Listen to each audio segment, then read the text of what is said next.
നമസ്കാരം. കേരള രാഷ്ട്രീയത്തെ ഏറെ ഉലച്ച CMRL എക്സാലോജിക് സാമ്പത്തിക ഇടപാടുമായി ബന്ധപ്പെട്ട കേസിൽ മുൻ മുഖ്യമന്ത്രിയുടെ മകൾ വീണ വിജയനെതിരെയുള്ള അന്വേഷണ നടപടികളൊക്കെ തന്നെ എൻഫോഴ്സ്മെന്റ് ഡയറക്ടറേറ്റ് ED ഇപ്പോൾ കൂടുതൽ ശക്തമാക്കുകയാണ്. കഴിഞ്ഞ ദിവസം ഹൈക്കോടതി പുറപ്പെടുവിച്ച ഉത്തരവ് വീണ വിജയന് അനുകൂലമാണെന്ന രീതിയിൽ ചില മാധ്യമങ്ങളിലൊക്കെ തന്നെ വാർത്തകൾ പുറത്തു വന്നിരുന്നെങ്കിലും നിലവിലെ നിയമപരമായിട്ടുള്ള സാഹചര്യങ്ങൾ EDക്ക് അനുകൂലമാണെന്നാണ് നിയമവിദഗ്ധർ ചൂണ്ടിക്കാണിക്കുന്നത്. CMRL ലഭിച്ച താൽക്കാലിക സ്റ്റേ ഉത്തരവിനെ മുൻ മുഖ്യമന്ത്രിയുടെ PR സംവിധാനങ്ങൾ തെറ്റായ രീതിയിൽ വ്യാഖ്യാനിക്കുകയായിരുന്നുവെന്ന ആക്ഷേപവും ഇപ്പോൾ ശക്തമാണ്. കള്ളപ്പണം വെളുപ്പിക്കൽ നിരോധന നിയമത്തിലെ കർശനമായിട്ടുള്ള വകുപ്പുകൾ പ്രകാരമാണ് കേന്ദ്ര ഏജൻസി നിലവിലിപ്പോൾ കേസന്വേഷണവുമായിട്ട് മുന്നോട്ട് പോകുന്നത്. പ്രാഥമിക അന്വേഷണത്തിലും പരിശോധനകളിലുമൊക്കെ തന്നെ വീണ വിജയൻ്റെ കമ്പനി നടത്തിയ സാമ്പത്തിക ഇടപാടുകളിൽ കള്ളപ്പണത്തിൻ്റെ സാന്നിധ്യം 100% സ്ഥിരീകരിക്കാനായിട്ട് സാധിച്ചിട്ടുണ്ട് എന്നാണ് ED വൃത്തങ്ങളിൽ നിന്നും ലഭിക്കുന്ന സൂചനകൾ.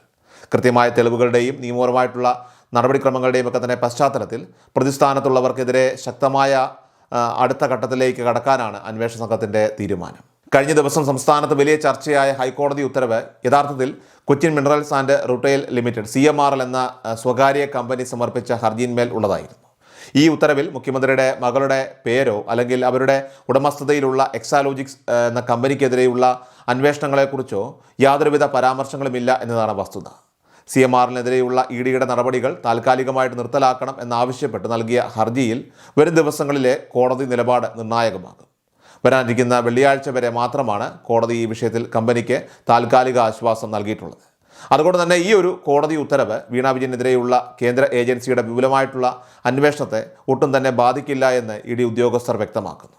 CMRL എക്സാലോജിക്സ് കമ്പനികൾ തമ്മിൽ നടന്നിരിക്കുന്ന സാമ്പത്തിക കൈമാറ്റങ്ങളിൽ പ്രതിപക്ഷ നേതാക്കളുടെ മകൾക്കെതിരെയുള്ള കൃത്യമായ ഡിജിറ്റൽ ഡോക്യുമെൻ്ററി തെളിവുകൾ നിലവിലുള്ളതിനാൽ തന്നെ അന്വേഷണ ഏജൻസി തികഞ്ഞ ആത്മവിശ്വാസത്തിലാണ്. ഒരു തരത്തിലുള്ള IT സേവനങ്ങളും നൽകാതെയാണ് CMRL എന്ന സ്വകാര്യ കമ്പനിയിൽ നിന്നും മുൻ മുഖ്യമന്ത്രിയുടെ മകൾ വൻ തുക കൈപ്പറ്റിയത് എന്ന ആദായനികുതി വകുപ്പിൻ്റെ കണ്ടെത്തൽ ED ഇതിനോടകം തന്നെ ഇപ്പോൾ പൂർണ്ണമായിട്ടും സ്ഥിരീകരിച്ചിട്ടുണ്ട്.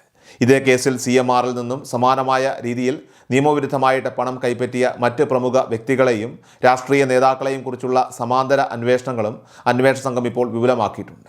വരും ദിവസങ്ങളിൽ കേസ് ഡയറിയും അനുബന്ധ രേഖകളും കൂടുതൽ കൃത്യതയോടുകൂടി വിശകലനം ചെയ്ത ശേഷമായിരിക്കും പ്രതികൾക്കെതിരെയുള്ള വരും നടപടികളൊക്കെ തന്നെ പ്രഖ്യാപിക്കുക.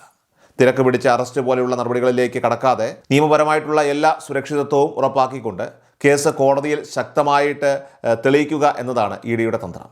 അതുകൊണ്ട് തന്നെ ബാഹ്യമായ സമ്മർദ്ദങ്ങൾക്കോ രാഷ്ട്രീയ വിവാദങ്ങൾക്കോ വഴിപ്പെടാതെ അതീവ രഹസ്യമായിട്ടും ജാഗ്രതയോടെയുമാണ് ഡൽഹിയിൽ നിന്നുള്ള ഉന്നത ഉദ്യോഗസ്ഥരുടെയൊക്കെ തന്നെ മേൽനോട്ടത്തിൽ അന്വേഷണ പ്രക്രിയ ഇപ്പോൾ സംസ്ഥാനത്ത് മുന്നോട്ട് നീങ്ങുന്നത്. കള്ളപ്പണം വെളുപ്പിക്കൽ നിരോധന നിയമപ്രകാരം കേസ് രജിസ്റ്റർ ചെയ്യപ്പെട്ടാൽ പ്രതിസ്ഥാനത്ത് നിൽക്കുന്ന വ്യക്തികളുടെയും അതോടൊപ്പം തന്നെ സ്ഥാപനങ്ങളുടെയും സ്വത്തുക്കൾ കണ്ടുകെട്ടുക എന്നത് അന്വേഷണ ഏജൻസിയുടെ ഒഴിച്ചുകൂടാനാകാത്ത നിയമപരമായിട്ടുള്ള ബാധ്യതയാണ്. ഇതിൻ്റെ മുന്നോടിയായിട്ട് വീണ വിജയൻ്റെ ഉടമസ്ഥതയിലുള്ള വിവിധ ബാങ്ക് അക്കൗണ്ടുകൾ, നിക്ഷേപങ്ങൾ, മറ്റ് സ്ഥാവര ജംഗമ വസ്തുക്കൾ എന്നിവയെക്കുറിച്ചുള്ള കൃത്യമായ വിവരങ്ങൾ ശേഖരിക്കാനാണ് ED കഴിഞ്ഞ ദിവസങ്ങളിൽ സംസ്ഥാനത്തിൻ്റെ വിവിധ ഭാഗങ്ങളിലൊക്കെ തന്നെ വിപുലമായിട്ടുള്ള പരിശോധനകൾ നടത്തിയത്. ഈ റെയ്ഡുകളിൽ വീണയുടെ വ്യക്തിപരമായിട്ടുള്ള സാമ്പത്തിക ഇടപാടുകളെയും അതോടൊപ്പം തന്നെ കമ്പനിയുടെ വിദേശ നിക്ഷേപങ്ങളെയും സംബന്ധിക്കുന്ന നിരവധി രേഖകളും ഇലക്ട്രോണിക് ഉപകരണങ്ങളുമൊക്കെ തന്നെ ED സംഘം പിടിച്ചെടുത്തിട്ടുണ്ട്. നിലവിൽ കൊച്ചിയിലെ ED ആസ്ഥാനത്ത് ഈ രേഖകളുടെയൊക്കെ തന്നെ സൂക്ഷ്മമായിട്ടുള്ള ശാസ്ത്രീയ പരിശോധനകളൊക്കെ തന്നെ നടന്നു വരികയാണ്.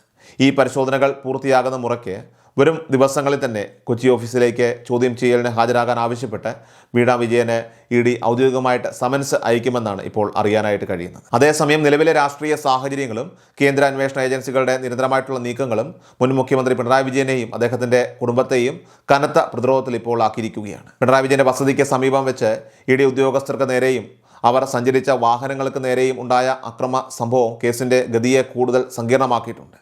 ഉദ്യോഗസ്ഥരെ ആക്രമിക്കുകയും കൃത്യനിർവഹണം തടസ്സപ്പെടുത്തുകയും ചെയ്തതിനെതിരെ സംസ്ഥാന പോലീസ് വധശ്രമം ഉൾപ്പെടെയുള്ള ജാമ്യമില്ലാ വകുപ്പുകൾ ചുമത്തിയാണ് ഇപ്പോൾ കേസ് എടുത്തിട്ടുള്ളത്. നിലവിൽ ലോക്കൽ പോലീസ് നടത്തുന്ന ഈ അന്വേഷണ പ്രക്രിയയ്ക്ക് മേൽ കേന്ദ്ര അന്വേഷണ ഏജൻസികളുടെയും അതോടൊപ്പം തന്നെ കേന്ദ്ര ഇൻ്റലിജൻസിൻ്റെയും ഒക്കെ തന്നെ കർശനമായിട്ടുള്ള നിരീക്ഷണമുണ്ട്.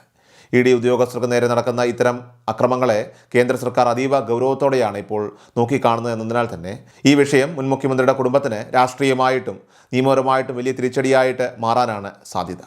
മുൻപ് പശ്ചിമ ബംഗാളിൽ സമാനമായ രീതിയിൽ ED ഉദ്യോഗസ്ഥർ ആക്രമിക്കപ്പെട്ടപ്പോൾ സംസ്ഥാന പോലീസിൻ്റെ അന്വേഷണത്തിൽ അതൃപ്തി രേഖപ്പെടുത്തിക്കൊണ്ട് കേന്ദ്ര ആഭ്യന്തര മന്ത്രാലയം കേസ് CBIക്ക് കൈമാറിയ ചരിത്രം രാജ്യത്തുണ്ട്.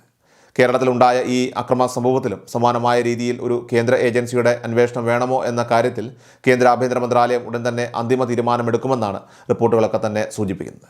ഈ സംഭവത്തെക്കുറിച്ചുള്ള വിശദമായിട്ടുള്ള റിപ്പോർട്ടുകൾ കേന്ദ്ര മന്ത്രാലയം ഇതിനോടകം തന്നെ സംസ്ഥാന സർക്കാരിനോടും ഇൻ്റലിജൻസ് വിഭാഗത്തോടും ആവശ്യപ്പെട്ടിട്ടുണ്ട്.